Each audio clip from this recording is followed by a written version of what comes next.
Shalom. Halo. Apa kabar saudara? Luar biasa. Luar biasa. Saudara jangan lupa tanggal 14 Februari. Hari apa? Hari Rabu ya. Valentin, Pak. Hari Rabu, hari Valentin, juga hari pencoblosan.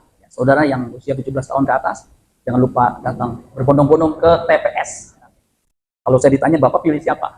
Rahasia saudara ya. Pendeta mesti netral. Karena kita nggak tahu saudara nomor 1, nomor 2, atau nomor 3. Yang pasti saudara berdoa, amin. Ya, ada yang sudah menentukan saya mau pilih ini, nggak apa-apa. Ya. Nah, saudara pemimpin itu penting, penting. Rick Warren pernah bilang begini, jatuh bangunnya sebuah organisasi tergantung pemimpin. Saya ulangi lagi ya, bagi yang budek ya. Jatuh bangunnya sebuah organisasi tergantung pemimpin. Itu benar banget saudara. Ya. Karena pemimpin itu pengaruh. Pemimpin itu apa? Pengaruh. Ketika John Maxwell ke sini, saya ikut seminarnya di Istora Senayan. Saya beli bukunya. Bukunya masih ada. Itu salah satu buku favorit saya. Pak Esron tahu tuh. Leadership is influence. Nothing more, nothing less. Ada yang tahu artinya apa? Ya.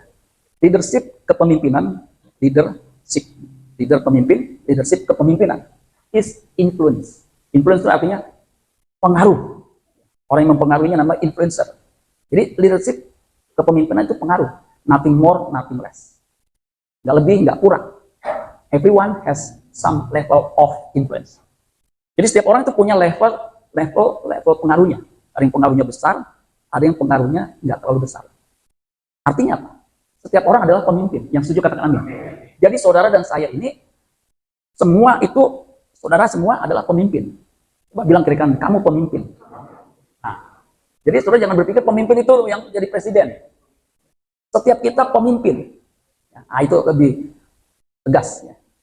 Jadi, John Maxwell mengatakan, everyone is a leader. Coba katakan, everyone is a leader. Bahasa Inggris sedikit, saudara. Karena memang bukunya dari bahasa Inggris. Ya. Nah, itu pembukaan saya. Ya. Makanya, pada kesempatan kali ini, ya, karena mendekati pemilihan presiden, 5 tahun itu menentukan, saudara. Jangan sampai salah pilih. Kalau dulu, yang 5 tahun lalu kita nggak begitu sulit memilihnya. Tapi kali ini memang butuh hikmat Tuhan. Ya, seorang berdoa, ya. Siapa yang mesti dipilih? Ya. Mazmur 78 ayat 70 sampai 72. Firman Tuhan kali ini berjudul pemimpin yang istimewa. Tadi udah tayangin ya. Coba yang depan dulu ya. Depannya. Depan. Nah, pemimpin yang istimewa. Coba katakan pemimpin yang istimewa. Siapa pemimpin istimewa? Nah, ini pertanyaan penting. Bagaimana bisa menjadi pemimpin yang istimewa? Yang special leader. Karena kepemimpinan bisa diklik. Itu kunci sebuah organisasi. Mau organisasi apapun. Kalau mau sukses, itu leadershipnya. Saya di marketplace itu cukup lama, 20 tahun lebih. Saya lihat atasan saya, bos saya, kalau dia memimpinnya bagus, anak buahnya juga bagus, saudara. Saya bersyukur punya pemimpin-pemimpin luar biasa. Saya nggak pernah minta naik gaji, nggak minta bonus. Selalu dikasih naik gaji sama bonus. Begitu, saudara ya. Jadi pemimpin penting, dia menentukan strategi, planning, goal, ide, gagasan, begitu. Dan juga dia mesti punya kapasitas. Nah, itu menentukan sukses, saudara. Kalau dia nggak punya kapasitas, cuma ditunjuk tapi nggak bisa memimpin. Negara Haiti itu kan negara cukup kaya, ya. Itu dipimpin oleh namanya Papa Doc. Itu hancur, saudara. Kemudian dia mau jadi diktator, diserahkan sama anaknya, papanya Papa Doc. Anaknya jadi baby doc, saudara. Wah, itu hancur, saudara. Ya, kasihan rakyatnya. Makanya saudara berdoa, ya, siapa yang saya mesti coblos? Begitu. Tadi ya, John Maxwell ini ahli kepemimpinan. Ya. Dia yang bilang tuh, leadership is not about title, bukan hanya titelnya. Ya. Pemimpin, presiden, perdana menteri, ya. Bukan posisinya, bukan flowchart-nya, tapi influencing another. Karena semua orang bisa mempengaruhi, tapi pengaruh menjadi baik itu nggak mudah. Ya. Mazmur 78 ayat 70, saya udah ketik di situ. Dikatakan gini, dipilihnya Daud, hambanya, diambilnya dia dari antara kandang-kandang kambing domba. Jadi Daud itu pengembala kambing domba. Ada yang tahu yang dia gembalakan berapa ekor? 2 atau 3 ekor. Nah, dia baca Alkitabnya. Bukannya 2-3 ribu ekor, enggak. 2 atau 3 ekor. Menurut saudara banyak atau dikit? Dikit. Ya 2-3, 2 atau 3, ya itu nggak banyak. Udah pasti dikit. Tapi dia setia dengan 2 atau 3. Makanya kalau kita setia dalam perkara kecil, akan berikan perkara yang besar. Makanya setia itu nggak mudah, saudara. Kemudian dikatakan dari tempat domba-domba yang menyusui, didatangkannya dia. Jadi dia punya gembala domba-domba yang menyusui, masih kecil. Untuk mengembalakan Yakub umatnya. Percaya tuh, untuk menggembalakan sebuah negara, sebuah bangsa. Yakub umatnya dan Israel miliknya. Yakub sama Israel itu sama gelarnya. Miliknya sendiri. Ia, ayat 72, perhatikan. Mengembalakan mereka dengan apa? Ketulusan hatinya. Dan menuntun mereka dengan apa? Kecakapan tangannya. Jadi ada dua tuh unsur seorang pemimpin. Hatinya mesti tulus. Kedua, dia mesti terampil. Amin, saudara? Tampil. Nah, versi mudah dibaca, ini mudah kita pahami.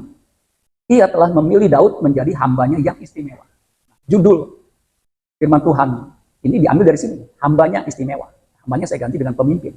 Pemimpin yang istimewa. Jadi Daud itu pemimpin istimewa. Dia bukan darah biru. Dia dari bawah. Pengembala kambing domba itu kurang dihargai. Tapi bisa menjadi raja. Itu prestasi menurut saya luar biasa. Ia mengambilnya, Allah mengambilnya dari kandang domba. Ia mengambilnya dari pengembalaan domba. Dan memberikan tugas kepadanya. Jadi pemimpin itu punya tugas. Untuk menjaga keturunan Yakub. Israel, umat pilihannya.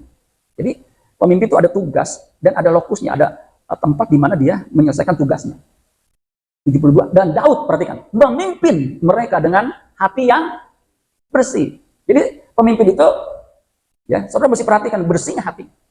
Kalau hatinya penuh dengan iri hati, dengki, jangan pilih pemimpin seperti itu. Yang licik, jangan pilih. Nanti saudara kena dimakan.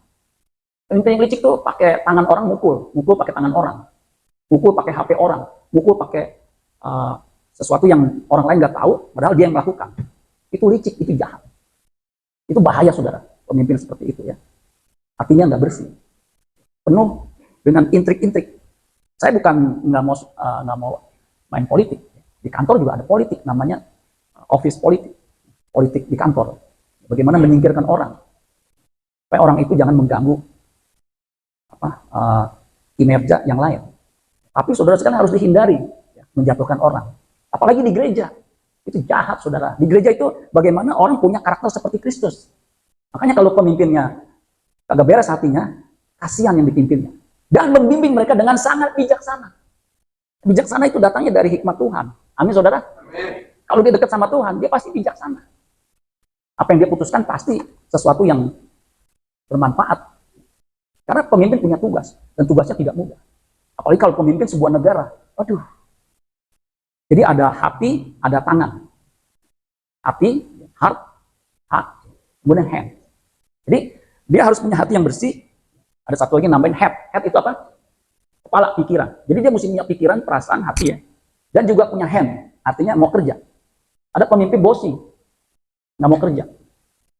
Kerjanya paling yang ganti nama jalan diganti. Head dah. Itu kan gila, ya. Apa signifikansinya? Tuh, nama istilah-istilah.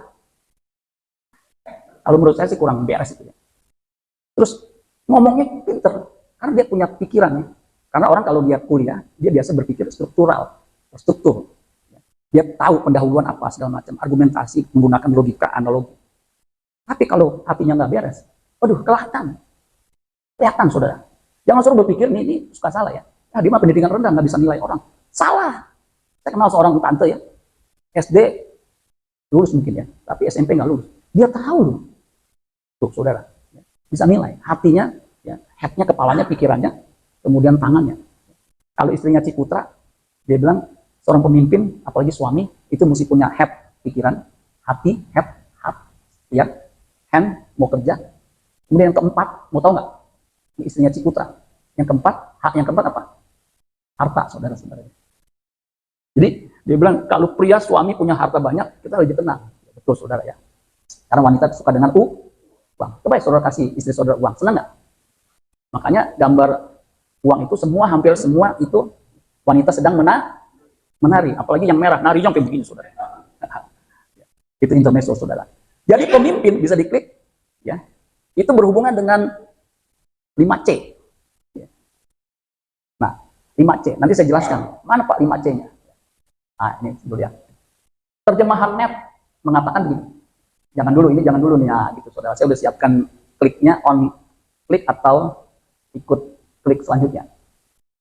Ayat 72, net itu English translation, News English translation, mengatakan gitu. David cared for them with pure motives.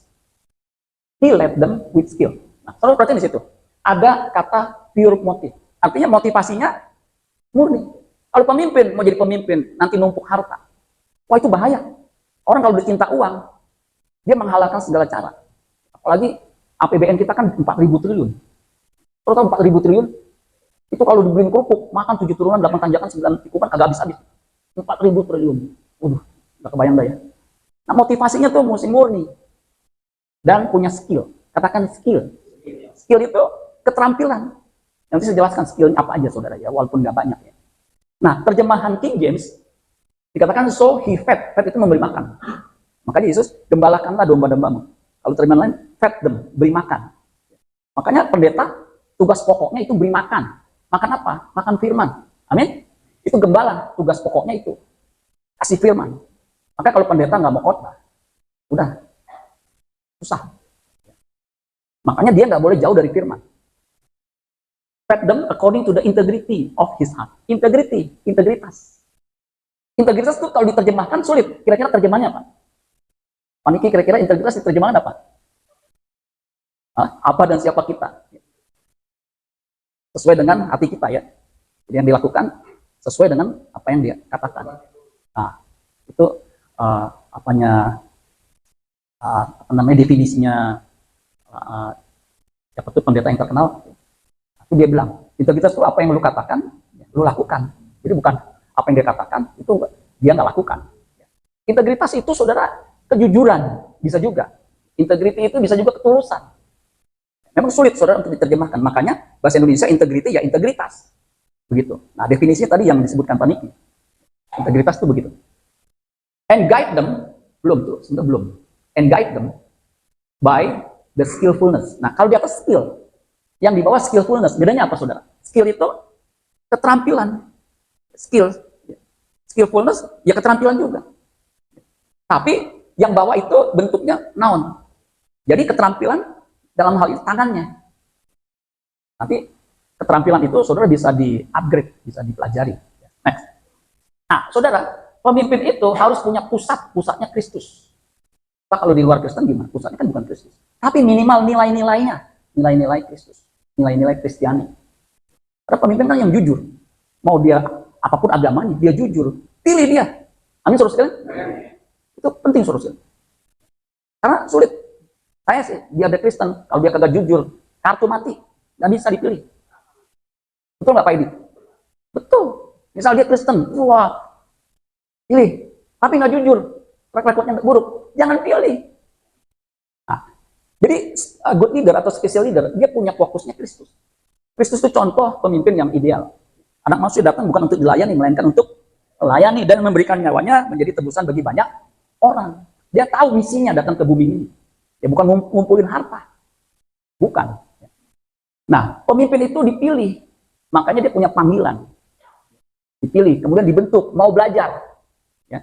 Nah, pemimpin mesti punya dua elemen. Dua unsur, yaitu integriti, lurus jujur, sama skill. Skill itu keterampilan. Nah, kalau integriti itu karakter. Jadi karakter dasar yang harus dimiliki pemimpin. Mau belajar dari John Maxwell, mau belajar dari Billy Graham, mau belajar dari Rick Warren, mau belajar dari Brian Tracy, itu suruh sebut dah nama-nama yang biasa ngajar tentang kepemimpinan. Itu karakter dasar adalah integriti. Amin, saudara sekalian. Makanya kalau orang nggak punya integritas, kartu mati. Baru nanti punya keterampilan, skill. Skill itu bicara soal kompetensi. Kompetensi itu bicara soal kapasitas. Kalau dia nggak punya kapasitas, dia sulit memimpin. Makanya kalau di kantor tuh ada jenjangnya.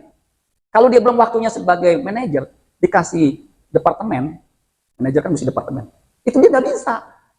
Mimpin rapat aja nggak bisa. Bagaimana efektif? Ngomong kasih speech nggak bisa. Nggak bisa. Makanya mesti melalui tahap-tahap training. Begitu, saudara. Kalau nggak ditempatkan, stres. Kalau saya punya rekan kerja, belum waktunya ditempatkan satu departemen. Setiap hari nangis. Saya baru tahu belakangan. Kenapa? stres. Gitu. Tuh, karena apa? Kapasitasnya nggak memadai, jadi dia tertekan. Ya.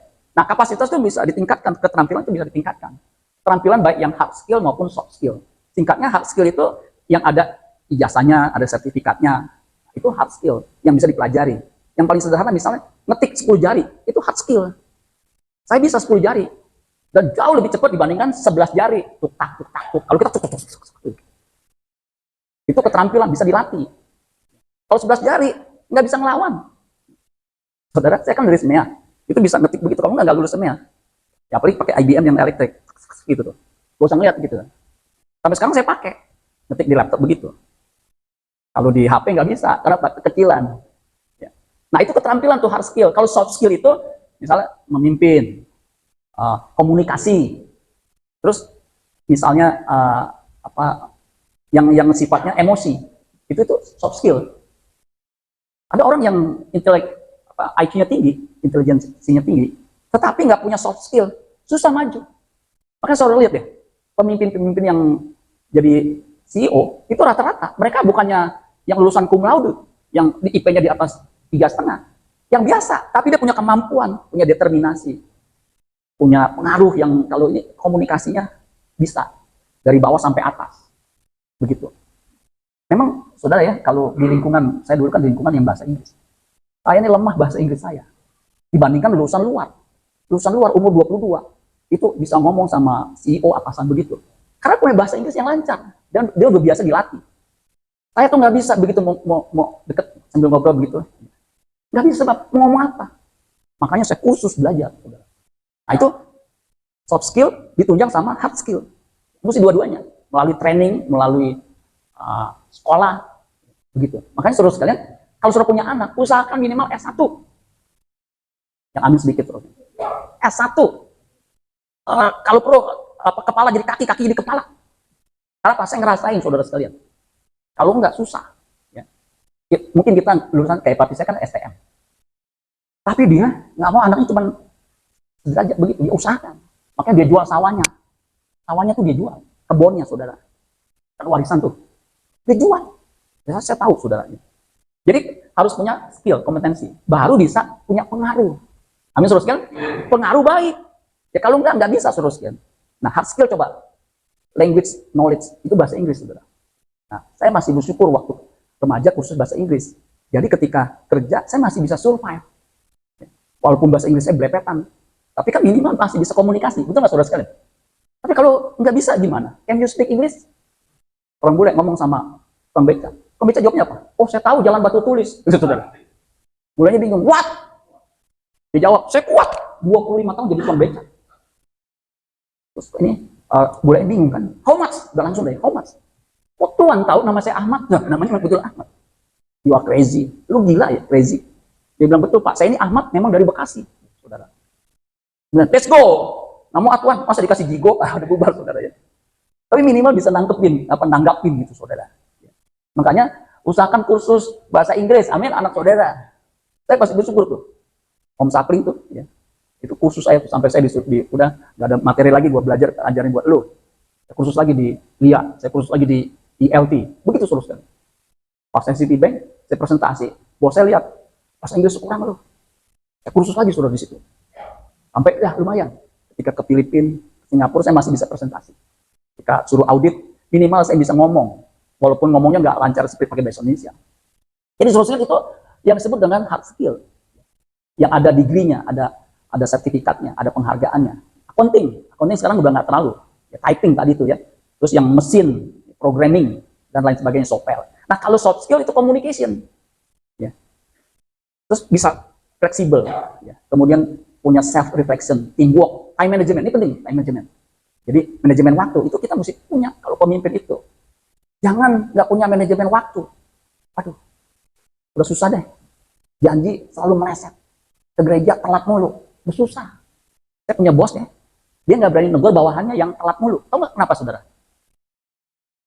Nah, tahu benar. Dia bilang, gue mau negur dia telat mulu dong. Suruh saya. Lah, saya kan bukan atasannya, Bu. Mana bisa? Ya, saya negur nggak enak. Dia telat mulu, bos bilang. Dia nggak bisa. Anak, lu jangan ngerokok ya. Ya dia ngerokok bapaknya, bisa nggak negur? Nggak bisa, saudara sekalian. Itu penting, saudara sekalian. Ya. Empati, ability to take criticism. Jadi ketika dikritik, bagaimana reaksinya? Itu butuh latihan, saudara sekalian. Nggak bisa ujuk-ujuk kok bisa begitu, apalagi orang yang perfeksionis. Dikritik, ngamuk, saudara. Jadi dua elemen seorang pemimpin itu mesti punya integritas. Amin. Mau pemimpin dimanapun, mau di kantor, di perusahaan, di gereja, apalagi di negara. Lee Kuan Yew itu sama-sama 30 tahun. Tapi dihargai luar biasa. Kenapa? Integritasnya. Walaupun ada nada-nada miring, bahwa Lee Kuan Yew itu menempatkan kerabatnya itu di posisi-posisi perusahaan-perusahaan negara yang strategis. Dia bantah. Itu dia punya kompetensi. Dia bisa buktiin. Walaupun ada banyak, ada nada miring, nggak banyak nada miring. Tapi dia diakui 30 tahun. Beda sama pemimpin yang 32 tahun, tetapi orang nggak suka. Kenapa? Kekayaannya dia tumpuk itu dari dia memimpin 32 tahun. Beda, saudara sekalian. Integritas. Ini saudara sekalian, sama skill itu harus dimiliki. Nah, yang kedua, bagian yang kedua, apa ciri pemimpin yang baik itu? Ya, tadi elemennya mesti dua, baru ide istimewa. Sekarang cirinya apa? Ibrani 13 ayat 7 dan 9. Nah, ini saya buat, saudara. Nah, bahan ini pernah saya sampaikan di satu perusahaan, saudara sekalian. Karena ini bahan juga sebenarnya, makanya ada yang bilang begini, Kristen niru kepemimpinan dari dunia ya. Salah. Nah, ini kan ditulis udah lama yang tadi itu. Udah lama. Jadi dunia malah meniru Alkitab. John Maxwell bilang, John Maxwell itu pendeta, saudara sekalian. Walaupun dia sebagai ahli manajemen dan leadership. Ya.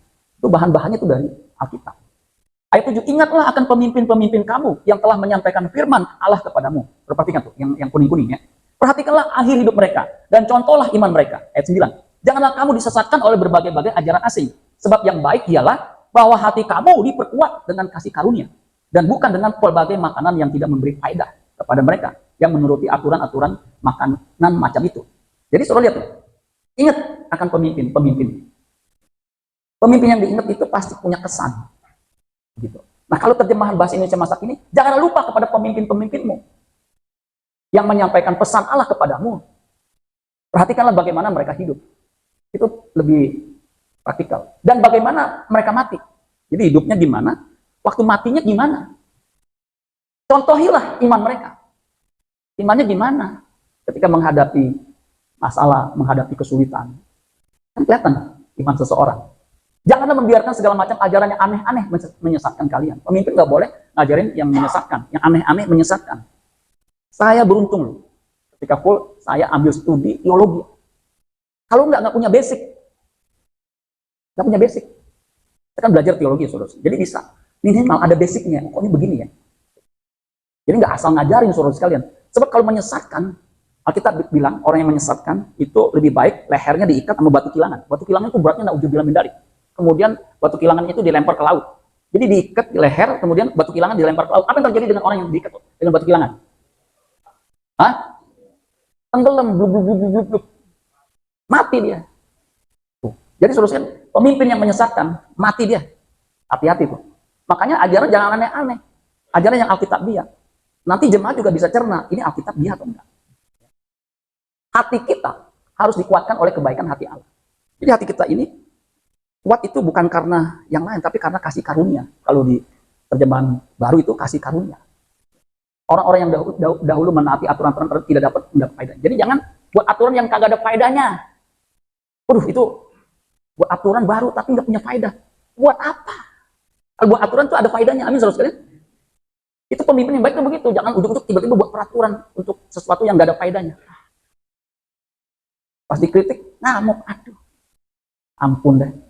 Nah, nanti saudara bisa lihat tuh track record pemimpin-pemimpin yang nanti akan kita pilih ini, kita bisa lihat. Memang ada orang yang mengkampanyekan, memompak, pilih ini. Itu yang membingungkan. Makanya undecided voter itu menentukan siapa jadi presiden. Sama swing tahu ya, yang ngambang nih nggak tahu nih kemana nih. Kalau Pak Joni Kebonpala udah pasti saya pilih, saudara. Karena dia memang udah ngamatin, saudara ya. Kalau Bapak rahasia, saya kan melihat antar saudara. Ya, dikira saya mempengaruhi gitu, saudara. Gimana Pak nanti kalau pas udah di TPS bingung? Saya nggak coblos juga. Sayang suaranya saudara sekalian. Makanya perlu doa, amin. Ada satu gereja terang-terangan, dia undang paslon yang dia dukung. Di gereja ya, sampai saya bingung juga ya, kok bisa. Di sini pernah nih, Pak Edi tahu kali, ada yang mau minta anggota, bukan paslon presiden sih, mau kasih minta waktu gitu, untuk bicara. Saya masih pakemnya, pokoknya gereja kalau bisa bersih dari politik praktis. Walaupun ada yang bercanda, nggak apa-apa Pak, kita ambil aja berkatnya. Soal itunya kita jangan dengerin, saudara. Jadi saya bilang enggak dah, begitu udah kita lurus aja deh, nggak usah neko-neko. Nah, saudara, jadi ada 4 ciri pemimpin yang baik. Cirinya ada 4. Ingatlah akan pemimpin kamu. Jadi pemimpin mesti dirindukan, mesti diapain? Dirindukan. Saya punya mentor ya. Saya kadang-kadang kalau ingat saya mau nangis, ya, sedih. Udah meninggal. Pak Lukas Tahir, itu orang baik saudara. Saya kenal dari saya remaja. Makanya saya undang masih mau saudara. Dia kan udah besar. Saya pernah ya, saya dipromosi, ajak dia makan saudara. Kita. Terus saya pernah waktu papinya sakitnya, saya besok ke sana seharian, tungguin. Nah, saudara, ketika dia meninggal, waktu saya ke ininya, aduh saya nggak tahan saudara. Betul-betul baik saudara. Waktu Pak Winardi kesini, wah itu pastor luar biasa ya. Anak saya pernah cerita, anak saya kan jarang cerita ya, dia introvert begitu ya. Waktu ikut retreat Ahad, dia bilang begini, Pak Lukas, Pak ngomong begini, lagi ngasih ceramah begitu. Tiba-tiba dia lihat anak saya, Esther, dia begitu. Aku ditegur Pak, dipanggil ya. Itu punya kesan mendalam, saudara. Jadi anak saya diperhatikan saudara sekali luar biasa ya. Nah, itu yang dirindukan. Kalau konteks gereja kita, Pak Hadi Hidayat, ini kan kenal, Pak Rudi apalagi, Pak ini kenal ya. Itu orang luar biasa saudara sekalian. Makanya saya bela mati-matian saudara.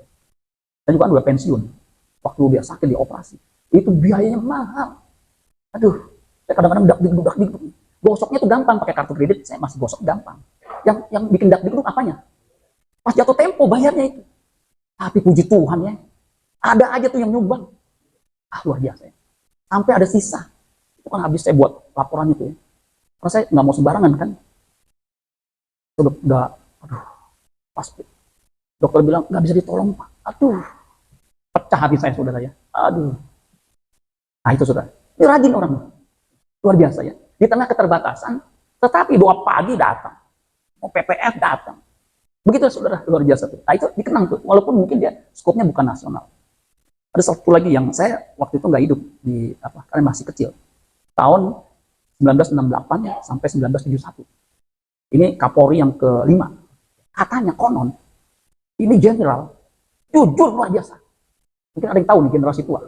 Hugeng, Imam Santoso. Sampai Gus Dur bilang begini, di Indonesia cuma 3 polisi yang jujur. Polisi tidur, patung polisi, sama jenderal polisi, Hugeng Imam Santoso. Saya kan nggak hidup ya, mungkin Pak Edi tahu kalau dia udah 71 kan, pasti udah remaja atau pemuda. Ini jujur luar biasa, diakui. Makanya Jenderal Sigit tuh, bulan November tahun lalu, 2023, itu bangun patung monumennya Hugeng, yang di Pekalongan. Kalau nggak ada nggak tuh ya, baru November kemarin saudara. Untuk menunjukkan ini, pemimpin jenderal polisi yang patut diteladani. Sederhana, lurus. Dibilang pemimpinnya begini, enggak. Begitu. Makanya dikangenin. Karena nggak ada jenderal yang seperti ini. Aduh, saudara ya. Yang kedua, suka sharing firman. Karena dikatakan, yang telah menyampaikan firman Allah kepadamu. Jadi dalam konteks pemimpin gereja ini, dia harus mau menyampaikan firman. Mesti bersedia. Makanya jangan hambat. Kalau hamba Tuhan, yang mau khotbah, saudara. Yang agak membuat saya terganggu, kadang-kadang suka membedakan. Kalau pendeta lokal, agak mau datang. Pendeta luar, dia datang. Itu kurang ajar, saudara sekalian. Jangan ya, di sini nggak ada ya. Jadi suka sharing firman. Kalau dia suka sharing firman, dia juga pasti mencintai firman. Amin. Seperti pemazmur, Mazmur 119 ayat 97, betapa ku cintai Tauratmu. Aku merenungkannya sepanjang hari. Jadi dia merenungkan firman itu sepanjang hari. Lah kapan kerjanya Pak? Merenungkan firman Tuhan sepanjang hari sama dengan berhubungan, berkomunikasi dengan Tuhan. Kapan kerjanya? Ya kerja sambil kerja itu merenungkan firman Tuhan. Sambil kerja itu memikirkan Tuhan. Amin. Saya kan ngalamin saudara. Saya pernah mengalami keputusan yang sulit. Referensinya nggak ada. Ditanya orang juga nggak tahu. Sampai saya bilang gimana ya, saya doa terus. Bos saya kasih waktu 2 minggu. Lu putusin. Karena ini penting. Saya bilang, nggak ada referensinya. Saya cari tanya teman-teman ya. Minta email gimana ini. Nggak ada, saudara. Tapi Tuhan bisa kasih hikmat. Luar biasa tuh ya. Pas saya ceritain, saudara sekalian, sama bos saya ya. Jadi waktu itu, bos saya minta, ini kartu kredit kan kita jual, ininya, piutangnya, nanti dapat duit masuk, inflow, cash inflow, nanti kita bisa biayain bisnis kita. Sekarang udah dijual dalam rupiah, kemudian jadi dolar. Gitu. Sekarang jual rupiah, rupiahnya ini dijadiin dolar lagi, dijual lagi. Bisa nggak begitu? Saya kurang ngerti soal treasury. Saya tanya, bisa aja. Cuman ada resiko. Apa resikonya?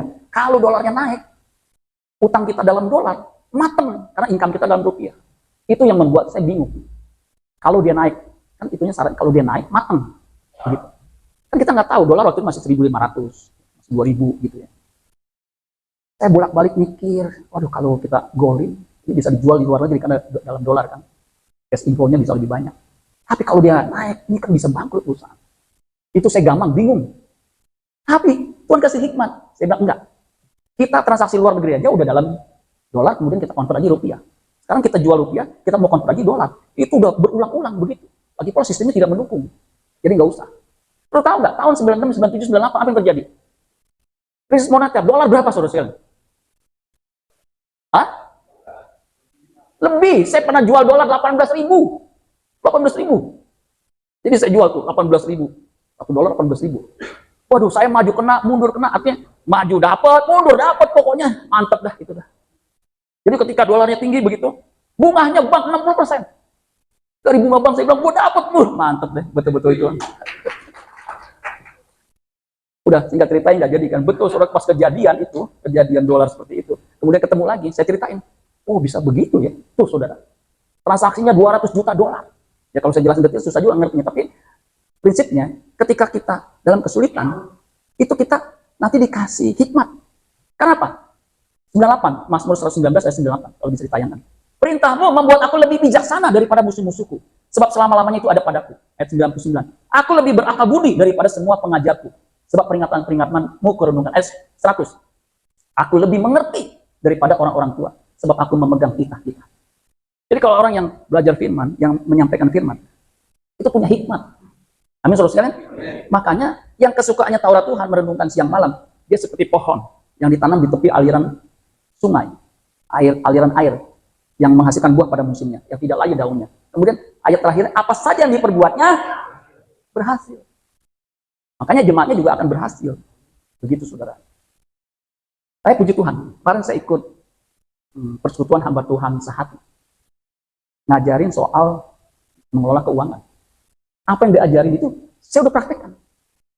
Dia bilang begini, kenapa orang kacau keuangannya? Tahu nggak kenapa kacau keuangannya? Karena pengeluarannya lebih besar daripada pemasukan. Kacau. Pinjol lagi. Pinjol itu bikin kepala lu benjol. Saya beruntung. Saya dengerin nasihat bos saya.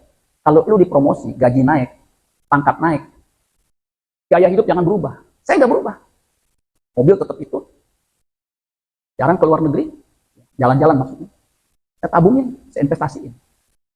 Makanya pas ada satu titik saya full, saya nggak sampai belangsak keuangannya. Karena menurut survei, menurut penelitian, ini menurut penelitian, manula yang 65 ke atas, 65 tahun ke atas, itu kebanyakan keuangannya kacau. Sebab apa? Nggak ada passive income. Sehingga tergantung sama orang lain, sama keluarganya, sama segala macam. Jadi parah. Karena waktu muda dia foya-foya. Saya kan pernah cerita ada teman saya, dia udah maksudnya gini, dia pensiunnya belakangan, saya udah duluan. Tapi anehnya, dia rumah masih ngontrak. Saya bilang kok bisa ngontrak loh? Gitulah. Gimana sih? Terus kontraknya udah mau habis. Saya iseng-iseng nanya, lu kontrak rumah berapa? Ya nggak mahal, cuma 120 juta. Hah? 20 juta lu bilang nggak mahal? Karena dia udah senior VP. Gue sih ada apartemen, cuman nggak laku-laku di kontrakin. Sekarang ditempatin anak gue. Mana sih? Saya pikir ketemu, mobilnya bagus. Dulu mobilnya kan BMW, mobil mewah ya. Nggak tahu, saya sampai kaget pas betul parkirnya deket mobil sama apa, mau saya mau pulang begitu. Jadi ketemu dulu. Aduh, kok bisa begitu loh? Nah itu saudara. Jadi kalau pengeluaran lebih besar daripada penghasilannya, berapapun penghasilannya, kacau, betul nggak saudara? Makanya nanti kalau dapat duit, jangan langsung gaya hidup berubah. Amin saudara. Itu bisa kacau. Ya. Nah, kemudian yang berikutnya teruskan. Finishing well. Finishing well. Jadi pemimpin itu perhatikan akhir hidupnya. Finishing well. Artinya mengakhiri hidup dengan baik. Jangan sampai akhir hidupnya miskin, udah gitu murtad. Ya gimana nih pemimpin? Waktu muda sih hebat. Jadi kagumi. Tapi akhir hidupnya begini. Aduh. Kasihan. Saya sih minta dukungan doa jangan sampai akhir hidup saya ya tidak memuliakan Tuhan. Ompo, ini luar biasa. Saya waktu terakhir ulang tahun GBI, itu dia ada di kursi roda. Ya. Tapi masih hebat. Ya. Segini aja, masih ada wibawa, walaupun kursi roda. Itu umur 90, masih seperti itu, luar biasa. Kenapa? Dia mengakhiri hidup dengan baik. Seperti Paulus bilang begini, mengenai diriku, darahku sudah mulai dicurahkan. Ayat 6, 2 Timotius 4. Dan saat kematianku sudah dekat. Jadi orang kalau mau mati itu udah bisa tahu lah ya. Aku telah mengakhiri pertandingan yang baik. Pertandingan iman. Aku telah mencapai garis akhir dan aku telah memelihara iman. Jadi sampai mati dia tetap percaya Yesus. Jangan sampai mati dalam keadaan murtad. Udah bertahun-tahun pelayanan. Ya. Makanya saudara mesti dukung pendeta saudara. Amin. Jadi jangan bodoh memulai dengan roh, mengakhiri daging. Jangan. Memulai dengan roh harus diakhiri dengan roh. Amin. Galatia 3 ayat 3. Adakah kamu sebodoh itu? Kamu telah mulai dengan roh. Maukah kamu mengakhirinya dalam daging? Jangan. Ada pendeta yang saya kagumi. Itu saya kagum kenapa? Gerejanya besar. Saya pernah ke gerejanya. Itu kalau main tak umpet 2 minggu nggak bisa ketemu. Gede. Ini mah nggak ada apa-apanya. Masuk, wih. Pastori rumahnya. Kayak bintang 5. Kok Bapak tahu bintang 5? Saya kan kalau training di kantor itu bintangnya bintang 5. Alhamdulillah. Kemudian yang di sini di JW Marriott itu kan bintang-bintang 5 kelihatan. Itu juga begitu. Mobilnya Rolls Royce. Sebut aja susah tuh Rolls Royce. Itu cuma 2 di Surabaya. Saya bilang Rolls Royce waktu itu 2M. 2M tuh bisa beli rumah di Patra Kuningan. Yang sekarang 20M. Sama Rolls Royce sekarang tuh bisa 20M. Saya bilang kok bisa ya? Pendeta. Mobilnya bisa. Mahal itu. Emasnya 10 kilo. 1 kilo itu 1M. 10 kilo lu hitung sendiri. Itu hebat. Tapi sayang. Diakhiri dengan, aduh. Saya nggak tahu tuh. Saudara bisa begitu. Ketika dia mati. Waktu itu COVID. Anaknya aja kagak datang. Padahal begitu hebat saudara. Jangan sampai. Amin saudara sekalian. Yang terakhir. Yang apa? Contohlah iman mereka. Jadi teladan. Dalam perkataan, dalam tingkah laku, dalam kehadiran. Makanya saya konsisten. Kalau hadir gereja saya nggak mau telat. Makanya saya udah siap begitu. Kadang-kadang, jujur nih, anak saya udah saya geret-geret. Tutor, kamu kan pelayanan. Begitu, saudara. Kalau istri saya udah ikut irama saya. Jadi kadang-kadang gimana? Kalau saya tinggalin, kesian dia naik Gojek begitu tinggal sekalian. Makanya saya akalin. Pokoknya jam 7 sudah standby. 7. Gitu ya. Istri saya bolak-balik. 7 rapat tuh cuman gitu, saudara ya. Puji Tuhan, saudara, sampai sini, dan udah sampai 10 menit, 15 menit kalau pagi. Itu konsisten. Amin, saudara. Karena saya juga biasa di kantor begitu. Datangnya pagi, pulangnya malam. Makanya saya P14. Saya yakin dari awal P14. Pergi pagi, pulang petang, tinggal pandat panas, kepala puyeng, potong pinjaman, pendapatan pas-pasan. Itu harus jadi contoh, amin, saudara sekalian. Karena gereja itu harus punya 2 unsur. Yang nggak bisa enggak. Kebenaran dan keteladanan. Kalau nggak benar, ajarannya nggak benar. Bagaimana bisa diteladani? Kalau dia nggak punya keteladanan, bagaimana bisa diikutin? Orang kan mau ngikutin sebab ada sesuatu yang dia bisa improve dari dia ikut sama orang itu. Kalau enggak, kasihan yang dipimpinnya. Makanya jadi pemimpin itu tidak mudah. Dia bukan hanya punya head, punya pikiran, bukan hanya punya hati, tapi juga harus jadi teladan. Amin buat firman Tuhan. Tepuk tangan buat Tuhan Yesus.